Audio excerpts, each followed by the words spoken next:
पाकिस्तान के कानून में 295 का हवाला Pakistan panel code, Pakistan penal code की इन दफ़ात से है जो तौहीन रिसालत से मुताल्लिक हैं। यहाँ इस कानून का उर्दू में खुलासा पेश किया गया है। पाकिस्तान पैनल कोड की दफ़ा 295 ये दफ़ा इबादत गाहों की बेहुरमती से मुताल्लिक है। अगर कोई शख्स किसी मजहब की इबादत गाह को नुकसान पहुंचाता है या इसकी बेहुरमती करता है जिसका मकसद किसी तबके के मजहब की तौहीन करना हो, तो इस पर कानूनी कार्रवाई की जा सकती है। इसकी सज़ा 2 साल तक कैद या जुर्माना या दोनों हो सकती है।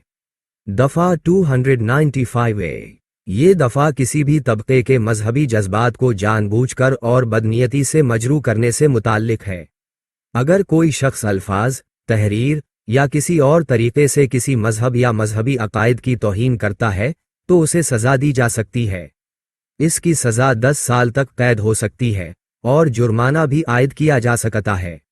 दफ़ा 295 ये कुरान पाक की बेहुरमती से मुताल्लिक है।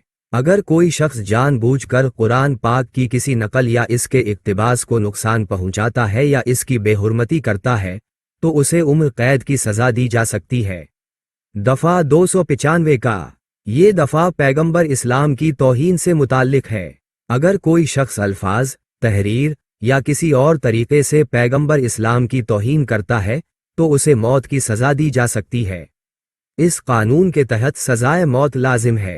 ये कवानीन पाकिस्तान में बहुत हसास हैं और इन पर अमल दरामद से मुताल्लिक अक्सर तनाज़ात पैदा होते रहते हैं।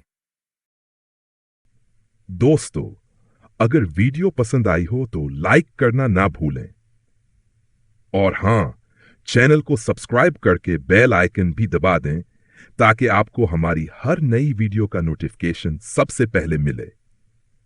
आपका सपोर्ट ही हमारी ताकत है। शुक्रिया।